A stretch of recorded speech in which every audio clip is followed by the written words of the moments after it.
Bem, voltamos com o terceiro e último bloco do Fluminense em Debate. E eu vou ler aqui o trecho, me parece que foi do Lancinete, que publicou essa matéria. No fim do futebol brasileiro, a revista britânica 442 chegou às bancas do Reino Unido com a seguinte manchete de capa: a morte do Brasil. Mas não é morte do futebol, é morte do Brasil. Mataram o país logo, né? Que beleza. Alegando que a aposentadoria de craques, a falta de revelações e a volta de jogadores em fim de carreira ou em baixa ao território brasileiro é um claro sinal de declínio do futebol pentacampeão mundial. Além disso, a revista menciona as más atuações da seleção canarinho, os péssimos dirigentes. Bom, péssimo dirigente a gente tem desde a eternidade, né? E os atrasos nos preparativos da Copa 2014 para embasar a matéria. Bom, a questão da Copa de 2014, eu acho que não vale para esse momento. Eu queria fazer mais uma ligação com a resenha que eu escrevi sobre o jogo da seleção, que falava exatamente da ausência do camisa 10. Ou seja, a gente sempre enche a boca para falar, né? A seleção brasileira tem o Ganso, tem o Neymar, tem o Ganso, tem o Neymar, tem o Lucas jogando, né, como aquele antigo 8, né? O antigo, ao lado do Ganso, seria ótimo. Só que o Ganso está no estaleiro, a gente não tem um cara para colocar no lugar dele, né? Então, e até fiz uma analogia com o próprio time do Fluminense, que nós temos o privilégio de ter dois jogadores que são meias de criação, que é uma espécie de extinção no futebol brasileiro. Só para completar, para você poder falar, que eu sei que você está ansioso, mas os destaques dos jogadores que foram destaque do futebol brasileiro nos últimos anos, se você for fazer um levantamento, você tem aí, entre os meias armadores, o Petkov, o Conca e o Montijo. Os três são estrangeiros. Que fim vai levar o futebol brasileiro assim, Marcelo? Bom, a morte do futebol brasileiro é uma expressão sintomática, né? Se a gente for pensar direitinho, eu ouvi um colunista recentemente falando que a Inglaterra está tentando matar o futebol brasileiro desde a Copa de 86. O Brasil perdeu a Copa de 86, estamparam na revista deles provavelmente a 4-5-1, só agora que o futebol inglês começou a se desenvolver, já virou o 4-4-2, falava justamente essa questão da morte do futebol brasileiro. Em 98, houve o mesmo caso. Tentaram matar o futebol brasileiro, em 2002 o Brasil foi campeão. Mais uma vez, a Inglaterra, que não tem camisa 10, joga a bola para o alto, falta um pouco de virtuosidade, tenta matar o futebol brasileiro. Agora, eu vou te falar uma coisa, hein? Eu acho que hoje o futebol inglês joga muito mais com a bola no chão do que o futebol brasileiro. Não, o futebol... Pelo menos o time da Inglaterra que eu vi na Copa do Mundo, eu acho que foi uma inversão de valores. Não é porque a Inglaterra jogava com a bola no chão, que tinha aqueles dois volantes, o Lampard, como era o nome do outro? Lampard e Gerrard. Lampard e Gerrard, exato. Com muito melhores do que os nossos volantes. Nossos volantes são brucutus, saem correndo com a bola. E os caras não, sabe, trocam passe. Não é uma inversão, Edu, não é uma inversão de valores de futebol, ou seja, nós viramos os ingleses, bom, os ingleses não viraram brasileiros, mas... Ô, Savioli, é 442 o nome da revista, né? 442. Eles têm que vender revista, né? Imagina eles botarem lá, vai continuar tudo igual no futebol mundial, não vão vender muito. Aí tem que inventar, o Brasil está em decadência, é a morte do Brasil. Por favor, Inglaterra é aquele país que disputou quantas finais de Copa do Mundo na história? Eu lembro de uma. Ganhou quantos títulos? Ganhou um. Só em casa, né? Só em casa. Teve um jogo aí com a Argentina na semifinal também, que foi um escândalo mundial também. Bom, mas aí você vai começar a falar de Argentina, vai complicar. Os caras têm que vender revista. Não, a conclusão é a seguinte, os caras têm que vender revista, por favor. Então, bom, o futebol brasileiro, para você, está ou não está em decadência ou está só na entre-safra? Tem fases de mais ou menos entre-safra, mas o futebol brasileiro, ao lado do futebol argentino, é historicamente o maior produtor de craques, de renovação de talentos. Tem alguns fatores que atrapalham. O jogador, como os gêmeos do Fluminense, saírem daqui com 17 anos para a Europa, isso atrapalha o futebol brasileiro, porque ele não só não participa dos campeonatos, não valoriza o futebol que é praticado aqui dentro, como ele deixa de amadurecer o seu futebol aqui dentro. Se nós somos, historicamente, desde sempre, ou o melhor, ou um dos melhores do mundo, é natural que aqui se forme bem os jogadores. Então, se ele sai com 17, ele não amadureceu aqui. Agora, isso aí é brincadeira, deixa os caras venderem revista, compra quem quer. Mas, pô, dá vontade de rir, né? Marcelo, voltando um pouco pro lado do Fluminense, você falou Só um porém, fala. Que eu fiz uma brincadeira, claro, com a Inglaterra, falei do que histórico da questão, mas é uma questão que tem que ser analisada sim, com cuidado, com atenção. O Abel já chegou ao Fluminense falando isso, que o futebol brasileiro hoje está muito corrido, está um futebol de muita força, muita velocidade. Estão esquecendo aquele jogador que era o número 1, o famoso número 1, o Zidane, o Zico. O futebol brasileiro não tem formado mais esse jogador. Aliás, não tem um e não tem o 2 também, ou seja, o cara de criação. Né? O Deco, não tem o Deco. Né? Eu acho que o Conca, por exemplo, no Fluminense, que eu falo, o Fluminense é privilegiado. Por isso que eu apontei o Fluminense como favorito desde o princípio. Porque o Fluminense tem um 10 e tem um 1, né? Que você chamou de 1, que era o 1 do Zagallo. Perfeito, exatamente. Era um do Zagallo. Mas o Ganso, ele já virou uma espécie rara. E a felicidade, o entusiasmo que o torcedor brasileiro teve quando o Ganso surgiu foi gigante, porque pensaram, meu Deus, recuperamos o nosso futebol, temos um camisa 10, temos uma aposta, agora sim nós temos um jogador com probabilidade de se tornar o melhor jogador do mundo vestindo a camisa canarinho. Mas também tem que pautar o lado oposto, o outro viés. E esse viés prega o seguinte, futebol brasileiro sempre viveu de ciclos. Nós temos ciclos excelentes e temos ciclos não tão virtuosos assim. Tá, mas há quanto tempo que nós não temos um ciclo virtuoso no futebol brasileiro? Para mim, a última vez que o Brasil jogou futebol vistoso, até fazendo nem cortando o assunto, mas o Edu, o Marcelo, embora ele pareça ter a idade da gente, né, ele não tem. Não chegou nem perto. Então você deve ter pegado a época, né, em que jogo da seleção brasileira, mesmo um amistoso, né, a gente ficava eufórico, né, porque ia ver futebol de Rivelino, de Zico, Zenon, Júnior, Leandro, até mais recentemente Branco, Ricardo Gomes, Reinaldo, Cerezo, Sócrates. Olha só quantos eu falei, você não tem nada nem parecido hoje, exceto o Neymar e o Ganso e os gringos que jogam aqui. Não, olha só, acho que primeiro tem a questão, a qualidade não piorou dos jogadores. O problema é que eles se espalham pelo mundo e possivelmente a gente deixa de aproveitar alguns talentos que não amadureceram aqui no Brasil. Inclusive tem jogador brasileiro jogando, sei lá, em 7, 8 seleções toda a Copa do Mundo, né?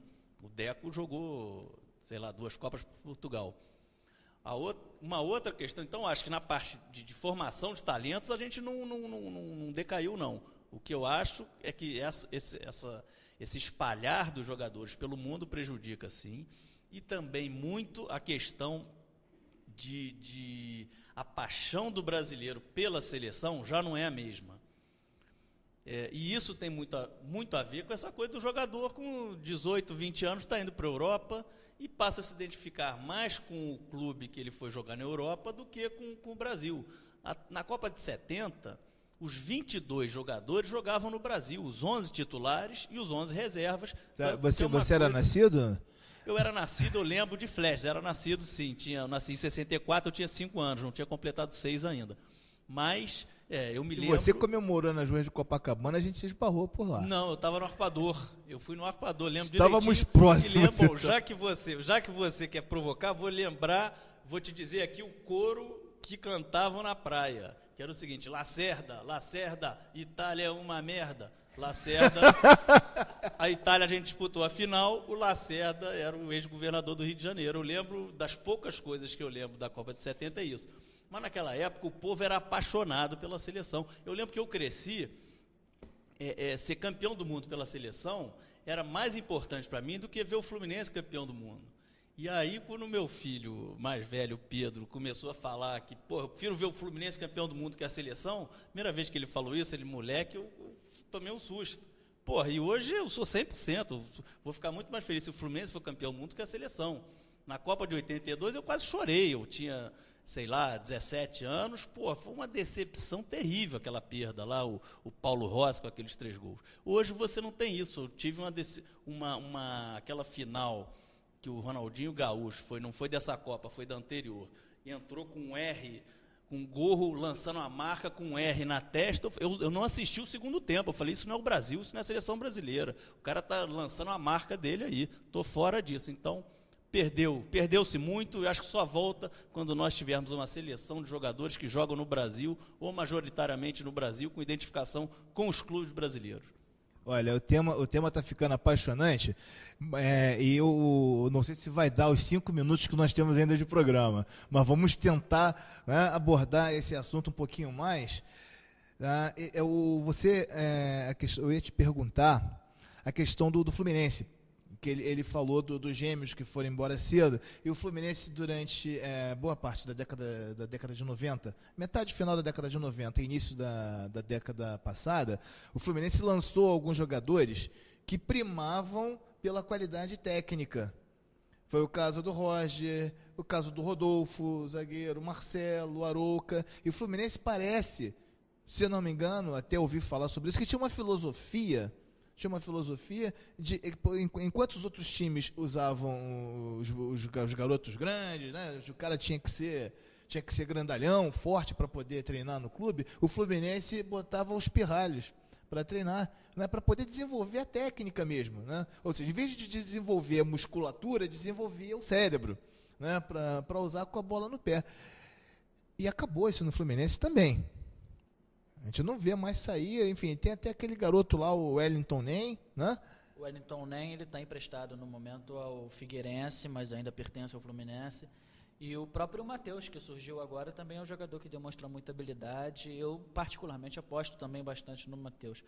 Quanto a essa questão de Xerém, da categoria de base, o Fluminense ele passou por um período na gestão Orcades, que foi um período realmente que Xerém esteve um pouco sucateada. As críticas em relação a Xerém foram críticas... Mas é só desculpa interromper, mas a gente não está falando de ter sucateado, a gente está falando da questão técnica, da questão de produzir jogadores. Mudou a filosofia? Essa é a questão, eu ia chegar lá. Na gestão Orcades, o Xerém estava sucateada, em consequência, não formamos grandes valores. Para poder dizer se mudou a filosofia, eu estou no dia a dia das Laranjeiras, eu não estou no dia a dia de Xerém. Eu não posso te falar com certeza, mas com a chegada do Jorge Macedo, coordenador de base, que era o coordenador de base do Internacional, que veio para Xerém, contratado pela nova gestão do Fluminense, e revelou, entre outros, o Alexandre Pato. Ele é responsável por grandes fornadas do Internacional. Eu acho que isso vai mudar e que nós vamos ter uma percepção melhor quanto a essa questão dentro de um período de 1 ano e meio a 2 anos. Eu acredito sim que o Fluminense vai voltar a ser um grande formador de jovens jogadores, mas para isso também é preciso paciência. Agora, esse problema, Edu, o futebol africano, por exemplo, me encantou muito durante a década de 80, principalmente aquele time de Camarões, né, porque era um time que jogava tecnicamente. De repente, todos os jogadores da África Negra se mandaram para a Europa. Se você olhar o futebol francês, só tem jogador com nome de africano, né? E, de repente, o futebol africano hoje é um futebol sem imaginação nenhuma, né? Mudou totalmente a característica de jogo. No Brasil, será que também não tem esse problema dessa migração para a Europa que você falou? Isso acaba matando o talento do jogador, aquela característica de futebol brasileiro que esse jogador tem? O Savioli, uma vez, eu não sei quem foi que disse essa frase, é o seguinte: o brasileiro aprende a jogar bola apesar do campo. O brasileiro joga na areia, joga 2 contra 2, 3 contra 3, joga na ladeira, joga na terra, joga no asfalto, joga de todo jeito, joga no salão. Então, isso é que dá o tempero e a qualidade do jogador brasileiro. Imagino que isso tenha muito a ver na Argentina também. estou chutando aqui.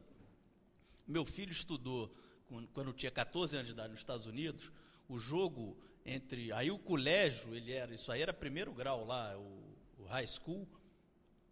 Acho que não é nem o high school, é antes do high school, não vou lembrar o nome agora. Eles jogavam 11 contra 11 num gramado com um médico, do lado era obrigado a ter médico, não sei o quê, e o meu filho, que aqui era um jogador de médiozinho para bom, não era nenhum destaque, lá nego chamava ele de Pelé, para você sentir o nível. Então, mas jogava com bola de meio dentro de casa, quebrava a louça da mãe, é isso que faz o tempero do jogador brasileiro. Se você começar a botar todo mundo uniformizado, com médico, não sei o quê, 11 contra 11, com 5 anos o técnico falando, recua, levanta a cabeça, olha para cima, você vai matar o que nós temos aí, que porra, é um Garrincha, é um Pelé que jogava com a laranja, é um Garrincha com as pernas tortas, que hoje não seria aceito em clube nenhum no mundo, ia ser mandado consertar aquelas pernas mágicas dele, e o Messi, que quase foi inutilizado para o futebol, tinha problemas seríssimos de saúde, é pequeno, é frágil, e tá aí. Então, eu discordo de todas essas teorias novas aí. Só antes de terminar aqui, eu percebi que o tempo do programa está acabando. E tem que ser rápido, por favor. Falamos do lado da força do futebol mundial, de um lado que seria ao contrário do que todo mundo gostaria de ver. Eu diria que em terra, onde nós temos essas seleções que privilegiam a força, a Espanha é esperança. A Espanha é o futebol do Barcelona, que o Fluminense até tentou jogar um pouquinho de futebol parecido com o do Barcelona no domingo, mas não conseguiu. Gente, infelizmente o assunto é apaixonante, nós gostaríamos muito de continuar, mas o tempo acabou e o pessoal lá da nossa produção já está fazendo uma coreografia lá estranha, uma coisa incrível. Bom, enfim, só lembrando que na semana que vem nós vamos ter aqui o sorteio da camisa autografada do Conca entre os 100 primeiros leitores que responderam a nossa pesquisa de opinião, ok? Muito obrigado, uma boa noite, nós voltamos na próxima terça.